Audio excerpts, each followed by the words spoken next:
Are these all the script changes, Nancy? That's all. All right, listen, we only got 3 minutes to air, gang. Settle down, settle down. This is it. This is the moment we've been waiting for, working towards all these past months. Yeah. Listen, we know you're great, ABC knows you're great, and by the time the show is over, the audience will know you're great. There is just one thing. Because of the kind of show we are, and because of the kind of cast you are, and because we are a live, late-night comedy show, and because you are basically unknown performers, some critics and some viewers are going to say, despite the fact that we're not, that we're imitating Saturday Night Live. Oh, no. Why don't they Can't they appreciate how much effort we've gone through to be different? I couldn't agree with you more, Melanie, but we've got to believe that our audience will find us, okay? But right now we have some script changes. The stockbroker sketch. Daryl. Yeah, Bill. Listen, you're no longer the Southern sharecropper. You're going to play the part of the Oxford oil millionaire. All right. Hey, you knuckleheads, does that affect my speech on page 12 or what? Now, get out of The here. speech stays the same, but you have to deliver it from a motorized wheelchair. Bruce, your lines on 6, 8, 16, 25, and 48 are all cut. Instead, you'll take Mary Edith's lines on page 12 and 33. Should I just do them the way she did them? No, deliver them in Mandarin Chinese. If you speak in Chinese there, then my lines as the Surgeon General will have to be changed. No, you're not the Surgeon General anymore. Instead, in all the lines meant for the Surgeon General, play them as Hans Holbein the Younger. Mark, the pirate sketch is being changed a little bit. Okay, Bill. Instead of the bloodthirsty pirate captain, you're going to play the part of the president of a small Midwestern Bible college. Okay. Well, wait, do I still cut out Melanie's tongue? Right, that doesn't change, except that now she's the chairman of the board of Standard Oil. Brandis. Yeah, Bill. Look, is there anything you can do to stretch the marriage counselor sketch? Yeah, well, I can recite from Boswell's Life of Samuel Johnson. Perfect. Something from his later years. Okay. John, William F. Buckley piece isn't working. Mary Edith and I could be Vikings in a sex counselor's office. Okay, well, BB finds something in the way of Viking costumes. All right, you got all that? Yeah. Okay. Good show, guys. Bill, just one thing, please. Do I have to wear the maid's outfit? Hey, Darryl, if it's good enough for Garrett Morris, it's good enough for you.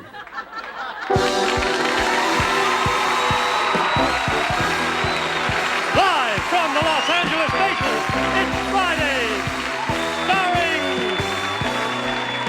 Mark Blankfield, Mary Edith Burrell, Melanie Chartoff, Larry David,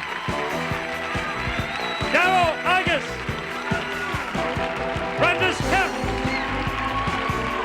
Bruce Smaller, Michael Richards, John Rourke, and special guest star, Kenny Logan. And I'm Jack Burns. Right now, speaking on behalf of the entire cast, here is Michael Richards.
This guy,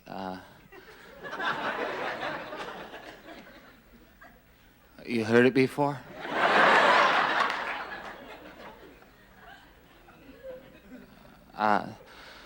This guy went into an antique store and said, what's new?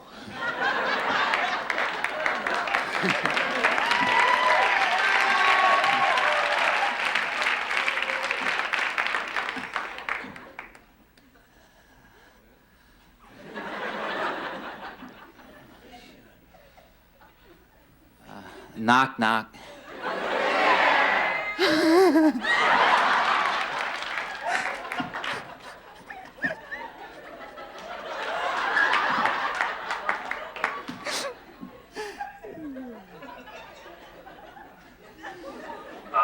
Michael, move it along. Introduce the first guest, please, Michael. Here's the first sketch.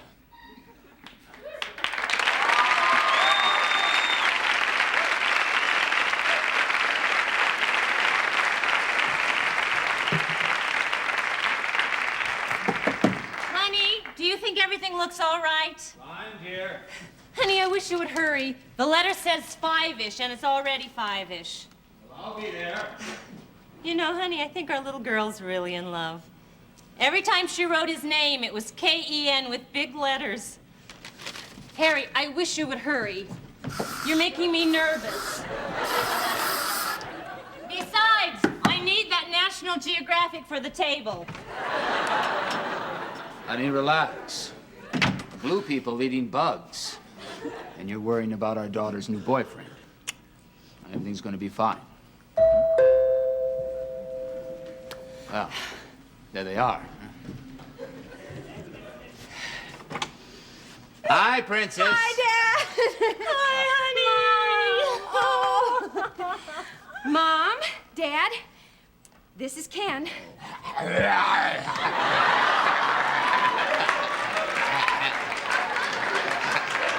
Hi, Ken. How do you do, Ken? How are you? Sarah's talked about you both so much. I feel like I already know you. It's a real pleasure. Thank you, Ken.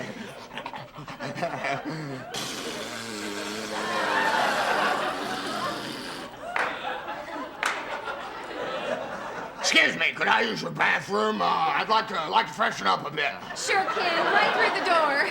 All right.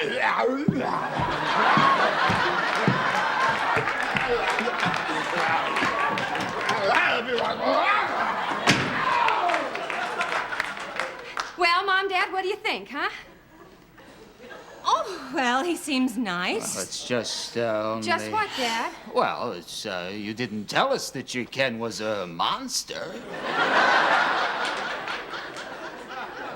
I didn't? No. I think one of us would have remembered. That's right, I would have remembered. No monster.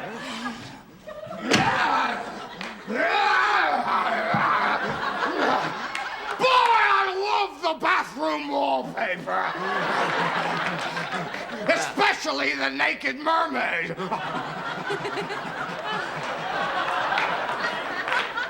Thank you, Ken. Listen, can I get you kids a drink or something? No, nothing for me, thanks. One drink, I can hardly walk. Well,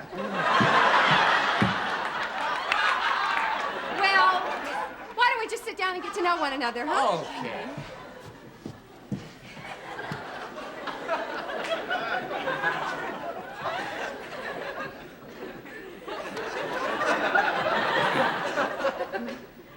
Well, Ken, how about those Dodgers, huh? Well, to tell you the truth, I don't really follow sports that much.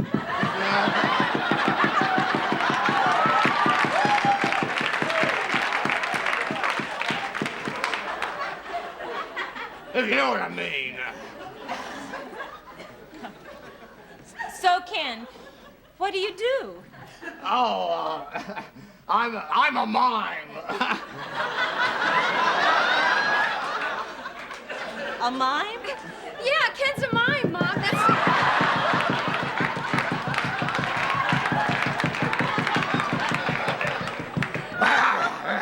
That's where we met, up in Union Square in San Francisco. Well, isn't that nice? Oh, Ken, I I got a great idea. Why don't you do that mime routine you did in the park? What, here? Sure, Mom and Dad would love to see it, wouldn't you, Mom and Dad? Oh, come on, please.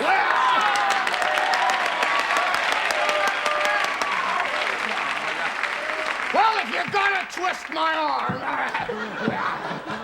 He's the greatest. There's something sort of like that.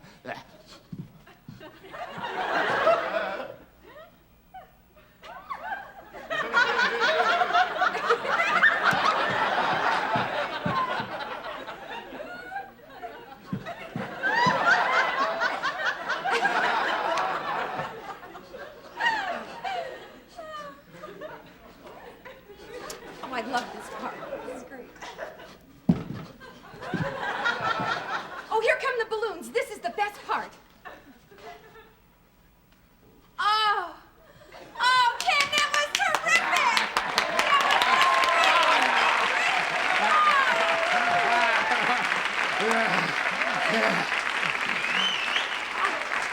Excuse me, could I use your bathroom again? I always get excited after a performance. Sure. Go ahead. Okay.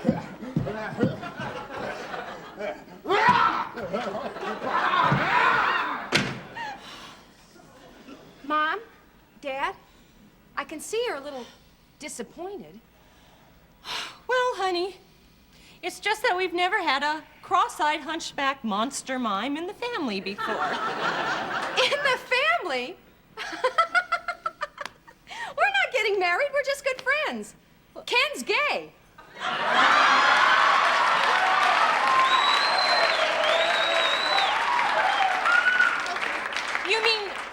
You mean you two aren't, you know? You mean that Ken's a funny boy, huh?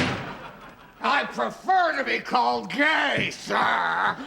Even though I've been made fun of because of it all my life, sir. Well, you won't have to worry about that sort of thing in this household, Ken. That's right. We are very liberal. You know, Ken, you're a hell of a mind. Oh. Look, why don't we go out and celebrate, huh? All right, I was born to boogie. Come on.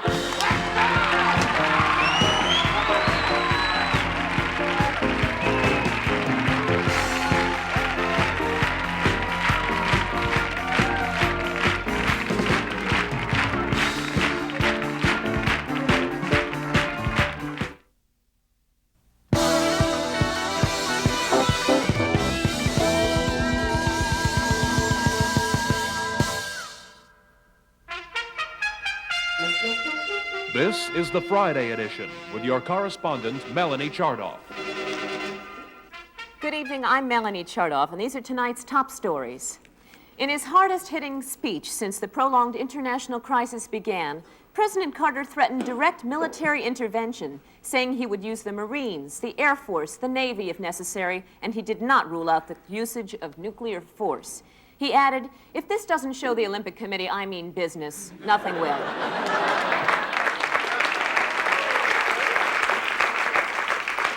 Critics claim that the president's tough new stand is part of a campaign strategy designed to counter his image as a weak leader. As evidence, they point to the fact that in future weeks, Carter plans to blockade Iran, deliver an ultimatum to the Soviet Union, and make Rosalind feel like a real woman.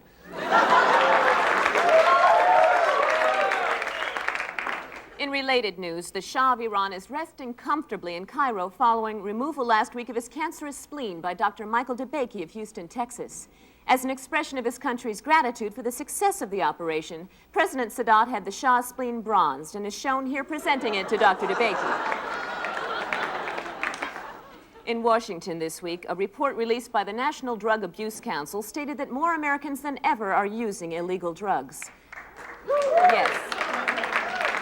The report went on to state that this trend is not likely to be halted by law enforcement activity. However, police activities to control the spread of illegal drugs continue at the highest levels.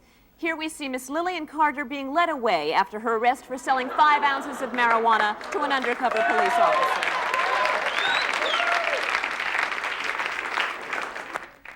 A Santa Fe, New Mexico woman who reportedly drank to 30 cups of coffee per day during her pregnancy, yesterday gave birth to an unusually deformed child.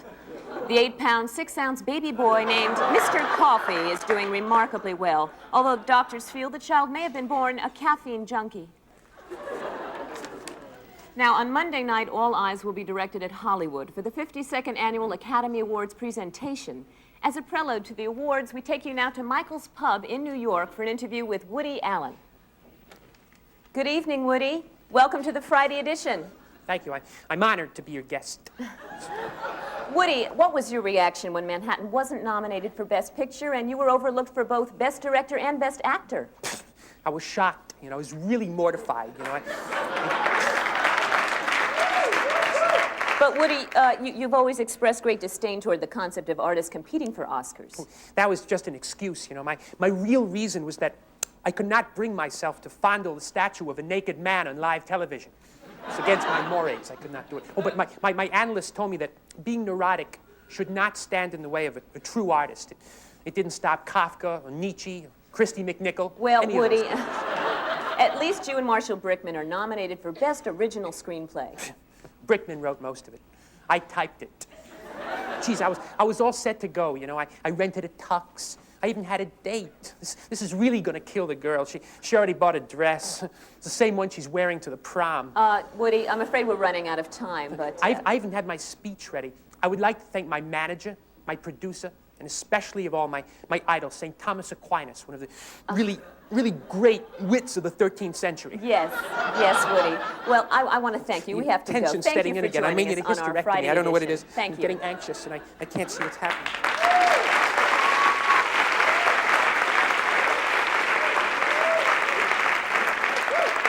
And now, in sports, George Steinbrenner, owner of the New York Yankees, said he is not worried about the impending players' strike. Steinbrenner plans to buy all the people living in the Dominican Republic. In other sporting news, welterweight boxing champion Pepino Cuevas retained his title by knocking out challenger Harold Valbrecht in the 5th round. Here, the referee sings Mammy to a defeated Valbrecht. Now, the following story is one that we've been covering for quite some time. We'd like to warn you that some of the following scenes might prove too explicit for some of our younger viewers. For this report, we take you now to our coastline and Mary Edith Burrell. This is the peaceful, serene seaside village of Henson, California. Population 349. Henson is located just 14 miles north of Los Angeles and is thought by many to be the most peace-loving town in Southern California. That is until the second week of April. Each year at this time, this God-fearing village becomes a veritable hotbed of controversy. It is here on this mile-long stretch of beach that a devastating example of man's inhumanity takes place. I am, of course, referring to the annual Muppet Hunt, the senseless feeding of such favorites as Bert, Ernie, Kermit, all for the selfish, self-perpetuating business of selling their skins to money-grabbing furriers, just so that fashion-conscious socialites may be seen wearing the latest in Muppet creations.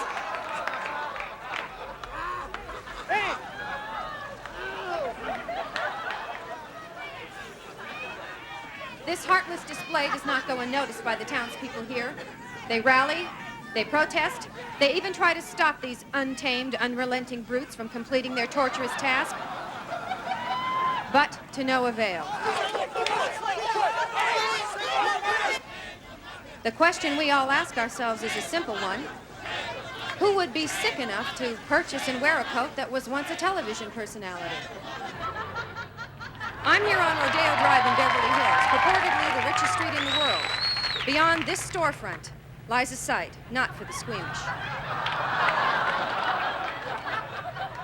In here, some of the most exotic pieces of apparel, all made from dead Muppets, are on sale. It's hard to believe that these used to be the cute and cuddly characters we grew up with. As one patron sadly, yet poetically phrased it, they once warmed hearts. They'll now warm entire bodies. There is no way to comprehend this sadistic, brutal handling of living things. Someday, hopefully soon, man will come to realize that all of God's creatures are precious and were put on this earth for more than just his own entertainment. From Rodeo Drive in Beverly Hills, this is Mary Edith Burrell reporting.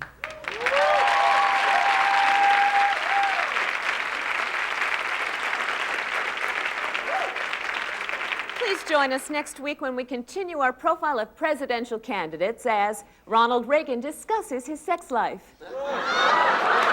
Thank you very much. I'm Melanie Chardoff. Have a pleasant weekend. This has been the Friday edition with your correspondent, Melanie Chardoff.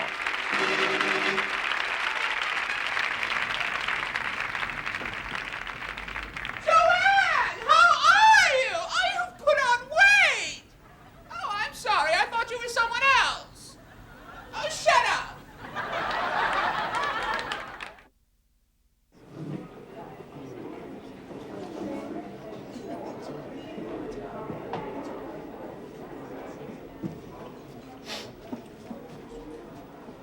Peter? Frank! Good to see you. Peter, how are you? Great, I couldn't feel better. Hey, what do you drink? Gin and tonic straight up. Bartender, gin and tonic straight up for my friend, and I'll have a vodka and 7. So, long time no see. What can I say? Guys like us, two old friends, you know, there's just no excuse. I'll say. You gotta work at a friendship, no? It takes work. Hey, to more and better times in the future, okay? Bottoms up. Listen, I heard about your wife.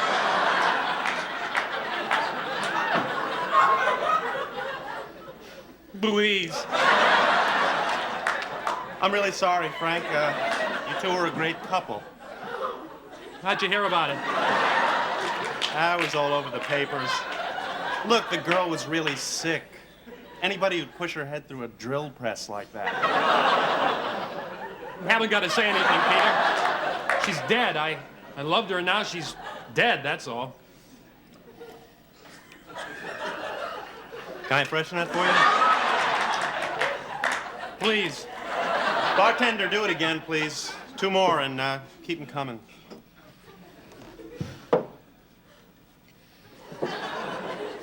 So I heard you and Margaret were having big problems, too. It's over, Frank.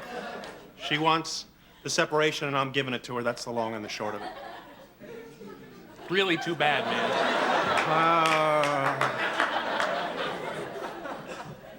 Peter, look. Nobody said sexual problems were easy, but they're a big part of marriage. I can't satisfy that woman, Frank. Look, you're not going to solve it by talking about it at this point. What you two need is therapy. Oh, come on, Frank. Work it out with a pro, and I mean a shrink. Come on, Frank, it's her problem, and that's where it lies. I've done everything I can. Mirrored ceilings, marital aids, the works. It's just over. Write it off. I'm sorry. I know you're in pain. No big deal. It's getting late.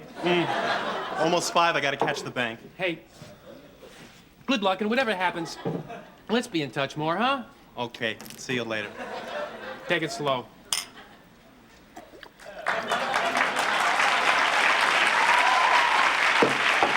Watch your driving. Hey, next time, let's make it lunch.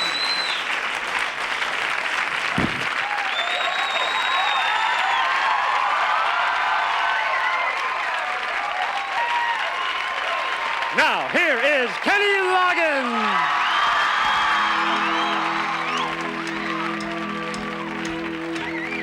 Keep the fire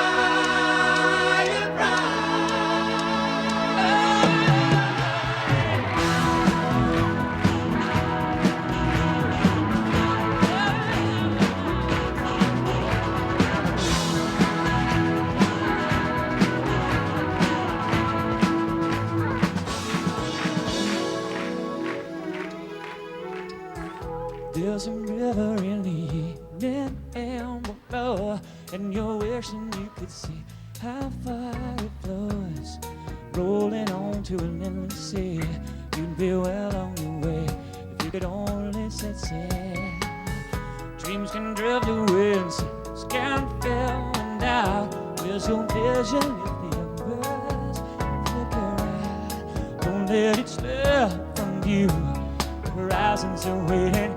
River is spinning, so keep the fire burning tonight. See just what comes inside. Don't take forever.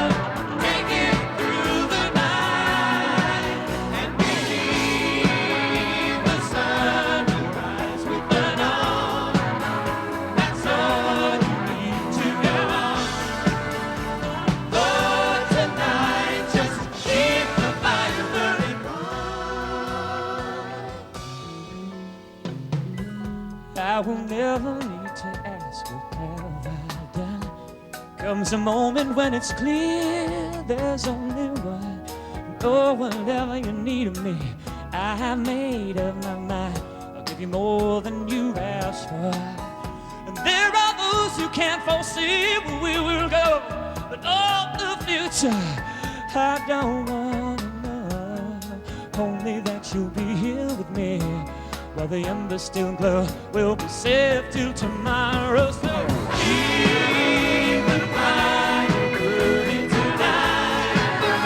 See just what comes in sight. Don't take forever, take it through the night. And believe the sun will rise with the dawn. That's all you need to go on. But tonight, just keep the fire burning.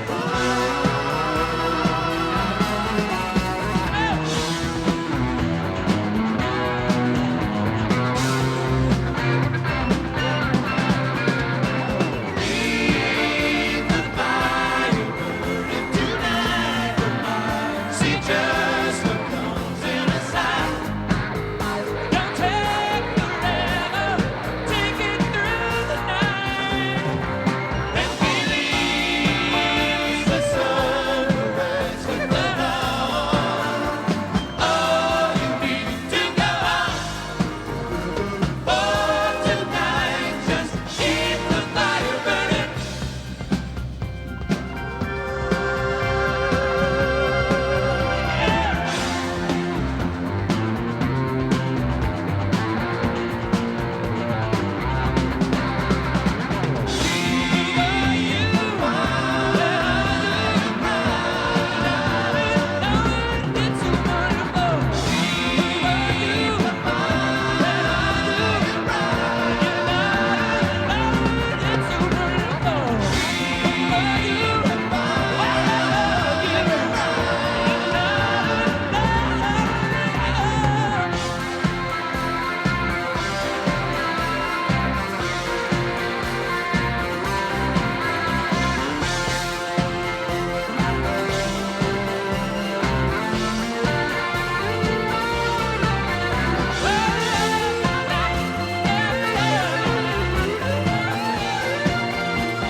Guess what I just saw? Debbie Boone! I didn't know she shopped here. Third floor housewares. Hurry! She'll sign anything.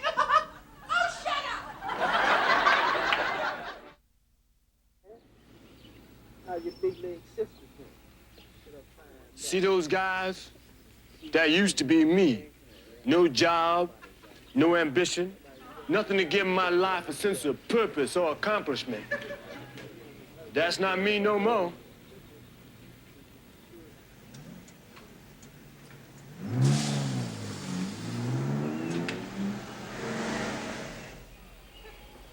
You see, I stopped hanging out and I started helping out when I became a Vista volunteer.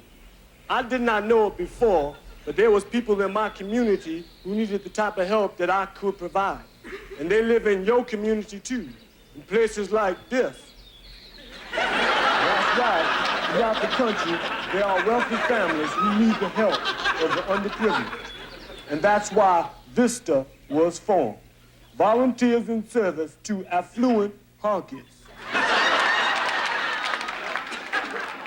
Imagine the satisfaction you can get adjusting the thermostat on a hot tub. Refilling martini glasses.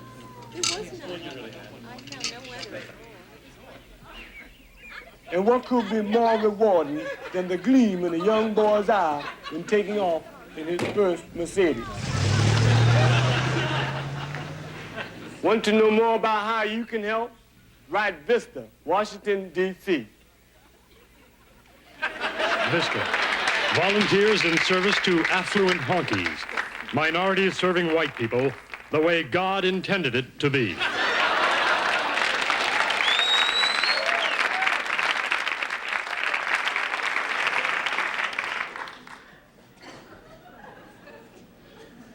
I want it. I want it. I want it. I want it!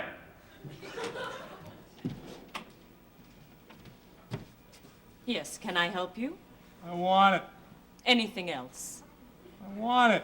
We don't have any. I want it. Well, you're not getting it. I want it! He needs it. You're sure? He needs it. You're quite sure. He needs it. I want it. Very well, but I'll have to get the supervisor.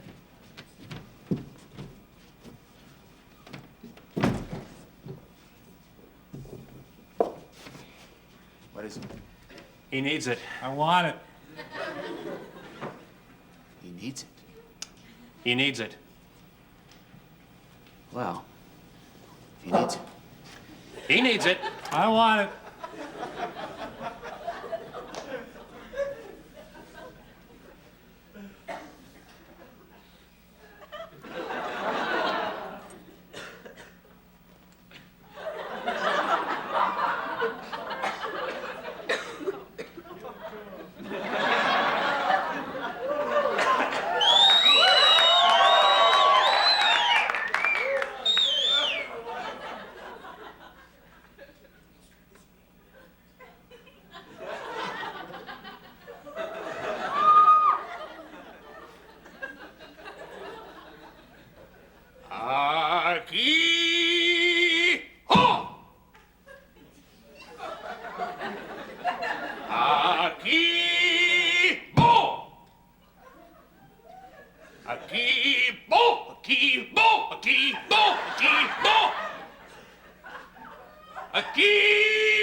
That'll do.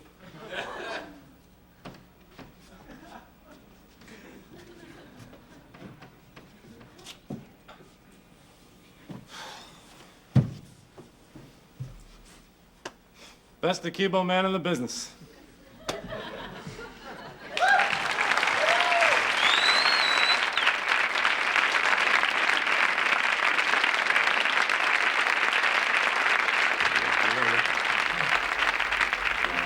Billy Ball. Relax, Lieutenant. You're going to be fine. Stinson retractor. Very slowly now. Wire cutter. Okay, I have the arming cap now. Tempura tongue. Tempura tongue.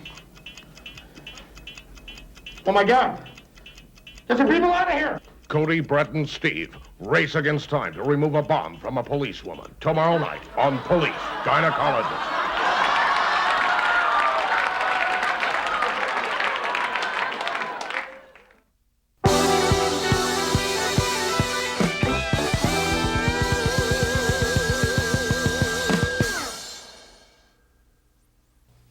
Right this way, Mr. Beamish. The doctor will see you now. That's Peavis, P-E-A-V. Dr. Fleiman, what can I do for you?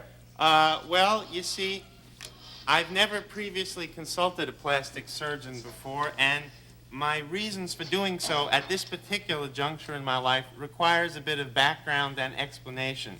You see, for a number of years now, and despite my best efforts to the contrary, I have had the nagging feeling that people do not listen to me. I would admit Mildred, did I tell you to get Russian dressing on the sandwich? That's what I ordered. But I also feel it's No, they didn't put that on. which transcends my mental and emotional Yeah, you do that. orientation. And I've come to think in recent years that this might bear some relationship to my outward physical appearance. I came to the conclusion that in a town Mildred, order me a populated brisket with on onion roll, will you? celebrities and all beautiful people, I stand very little chance of making a positive impression.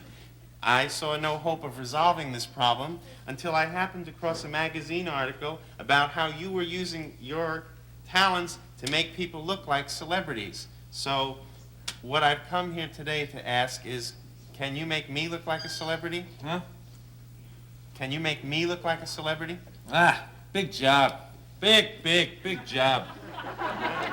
Who did you have in mind? I want to look like Howdy Doody. Are you crazy? I want to look like Howdy Doody! Do you think you can handle the responsibility? You young thicks today make me sick. Why, you don't know the first thing about being howdy-doody. You know what it's like to have strangers staring at you? Have you ever eaten lunch with a William Morris agent? Have you ever been mobbed by a horde of 5-year-olds screaming for your autograph?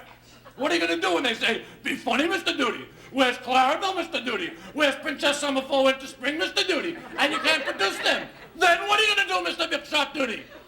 I'm not going to have this pseudo-duty on my conscience. But I can pay cash. Mildred, bring in the appointment book.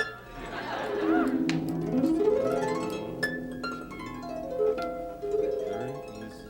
Just relax.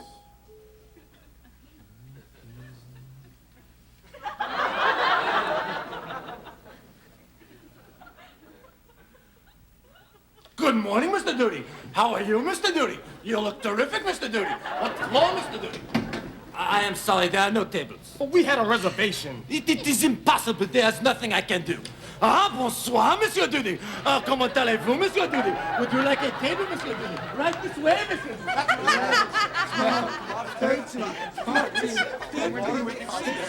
What's going on over here?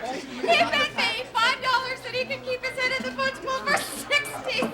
Well, not in my house, he doesn't. You know how much money it costs me to rent that bowl? Get your head. What do you think you're doing? Oh, Mr. Doody. I didn't know it was you, Mr. Doody. Go ahead and dunk, Mr. Doody. It's okay, everybody. It's just howdy doody dunking. Go back to what you're doing. It's just doody dunking. Mr. Doody? Good morning, Mr. Doody. How you doing, Mr. Doody? Hello, Mr. Doody. How are you, Mr. Doody? You look wonderful, Mr. Doody.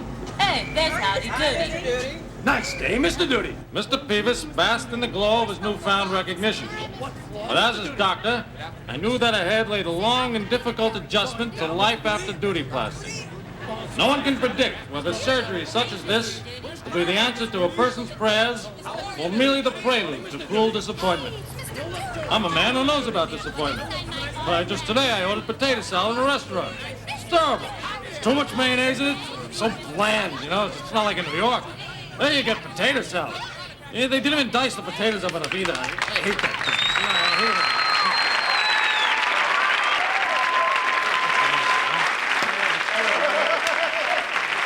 Hey, Barry, come on, sit down, will you? Come on, we get one damn night a week to play cards. Let's play cards. Whose deal is it? Sal's. Hey, come on, Max. Keep your bottles on the coasters. They leave rings. Oh, they leave rings, do they? Yeah, just because you eat off of a ping pong table. Come on, Sal, what's your deal? I'm shuffling, King Farouk. Some of the others would like a card above 7. Hey, that's beautiful to watch, Sal. Yeah, beautiful list, pal. 5-card draw. Jacks are better. Yeah. Anybody know what movie the old ladies went to? It doesn't matter. They're all $4 a shot, and what is that, 2 damn six-packs? Hey, I'll tell you one thing. Any movie that's got that Bo Derek in it, I'll pay $4 to see anything. Man, what I'd like to do with those gazongas. Yeah, I'd trade 1 hour with Charlie's Angels to have 1 minute with her, boy. That's just about how long he'd last, 1 minute.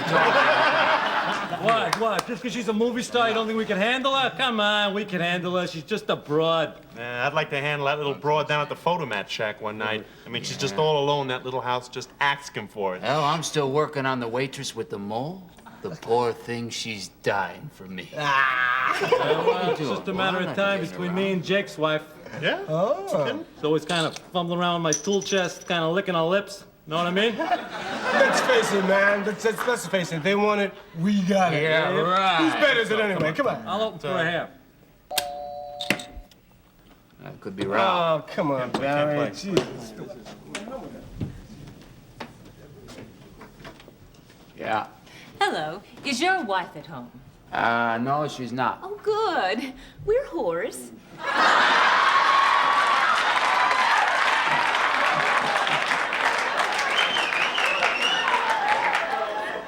May we come in and talk to you about our product? Ralph, you'll have to get his wallet in here. Listen, that wasn't Ralph. It was some whores. Yeah, I can use about 10 by the Talking to him on the Oh, look, there's lots of them, and they're all males. Hi, everybody. We're Horace. I'm Kate. And I'm Molly.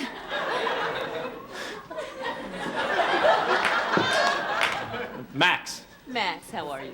Nice. I'm Sal. Caleb. Barry. Hi. Why, what's so funny? Well, I mean, really prostitutes? Oh, yes. Well, we're actually supposed to say that we're genital engineers, but it makes us feel so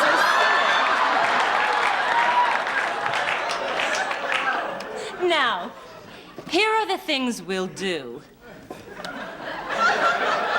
Caleb, Barry. Now, follow the dotted line to the prices.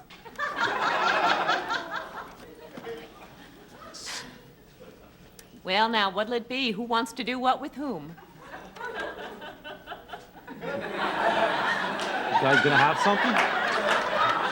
Well, I will if everybody else does.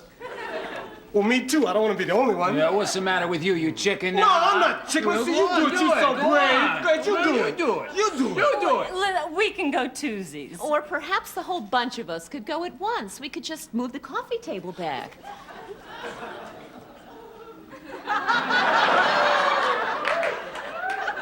All of us? In a pile? I don't want to rub up against no leg with hair on it. What if I'm gay? What if I laugh? What if I'm the only one who doesn't laugh? What if I'm gay? I've never done it in front of another guy before. What if I can't do it? What if I'm gay? Edno knows something's funny with the carpet. Lysol might do the job. Damn! We forgot one thing. What? Our wives are gonna be here any minute. Yeah, wives! We want wives! Oh, wives, of course. Well, it's perfectly understandable. Maybe next time. Yeah, maybe next time. Okay. Well, guys, bye-bye. See you around. All right,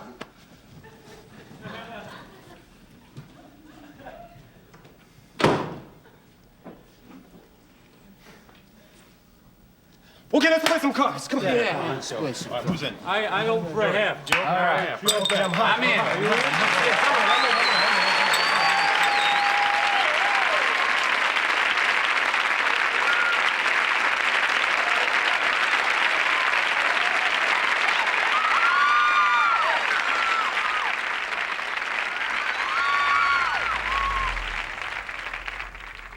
Barbara, how are you? Listen, did you hear about Joyce? Well, who told you? Oh, she's such a gossip, isn't she? Oh, shut up!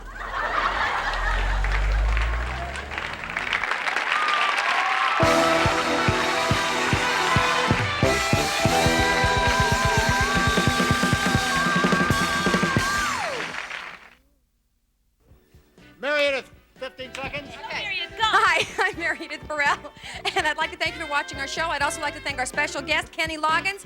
Join us in the weeks to come, and we'll have Warren Zevon, Boss Skaggs, and Devo, okay? See you next week. Good night.